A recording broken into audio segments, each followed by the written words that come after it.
everyone, welcome back to Whiskey Racing. It's been a minute here. Yesterday I decided to go out and test drive a new Mopar. It is the Dodge Charger Daytona Scat Pack Stage 2, long name. It's an EV. I wanted to see what it was all about. Didn't film the test drive, just kind of went and checked it out. So today I went back to show you the car, and later in the video here I'll tell you my thoughts on it. There it is, the Dodge Charger Daytona Scat Pack Stage 2 EV. Like I said earlier, kind of my main complaint with EVs is they all look like eggs. They're all kind of ugly. I wouldn't buy them if they were a nice car just because of the styling. So I have to give Dodge credit, and love it or hate it, this car does have some nice lines to it. It's shaped more of a traditional car than what you see in other EVs. So yeah, props to Dodge. They got that right about this. It does kind of capture the essence of the 60s Charger, like 66, 67, 68, where it just had the straight across grille. Now there is the Fratzog logo in the middle there that goes into kind of that R-wing, which I guess could be sort of controversial styling, but it supposedly helped with aerodynamics, and personally I like it. I know looks are subjective, but like I said, I got to give Dodge credit here. They made an EV that does not look like an. I apologize for the wind noise and the traffic. This dealer's right off the main road down here. Looking at the back here, it does have like the similar taillights, I guess, to the previous gen Charger across the back. It's got the light up Fratzog in the middle, Daytona here, and there's the Fratzonic chambered exhaust, the AI created exhaust sounds. I did not like that. Think 90s video game with bad sound effects. Test Drive 4 comes to mind for PlayStation. This is a lift back. The whole glass, whole back comes up, kind of like your 80s H-body turbo Dodges, your Lancers, LeBaron GTSs. But there's a good bit of storage back there, which makes it kind of handy if you're using this for like daily drive and grocery duties. To me, the car doesn't appear super wide. Apparently it's about the same size, slightly larger, I think, than the previous gen wide body Camaro.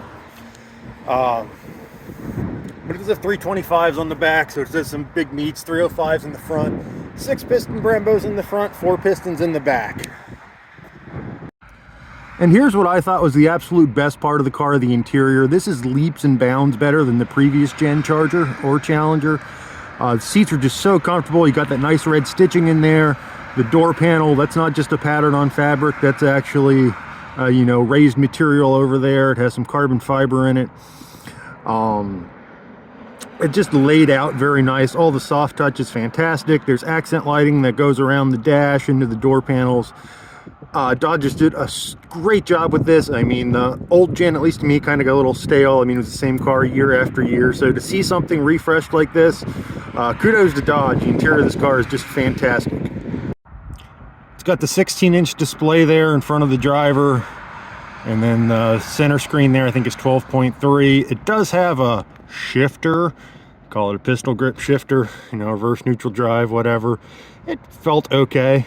Back to the Fratzonic exhaust. When you start the car, I started it and I'm like, man, I might actually like this. It kind of sounded good, I'm not gonna lie.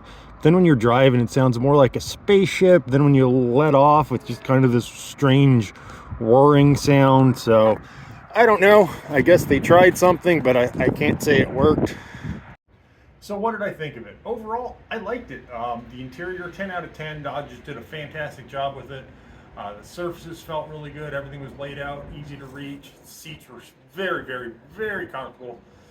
Huge upgrade over the previous gen. The styling of the car, I like it. I know styling's subjective, but like I said earlier, it's an EV that doesn't look like an egg, which is kind of odd. So yeah, I like the styling of the car. Ride quality was great. I tried it in a couple different modes. The brakes were good. It's got this huge 6-piston Brembos on it. I really don't have any complaints. So would I buy one? No, I wouldn't buy one. Sticker on the car I looked at, $82,000. That's, to me, kind of ridiculous for what the car is. Would I lease one? Maybe. Dodge can't move these things. Right now there's a lease deal for like $350 some a month. It's tempting as a daily driver, you know. Dodge can't sell these things, lease these things, you know, get them off dealers' lots. They advertise it as the fastest EV muscle car. Is it a muscle car?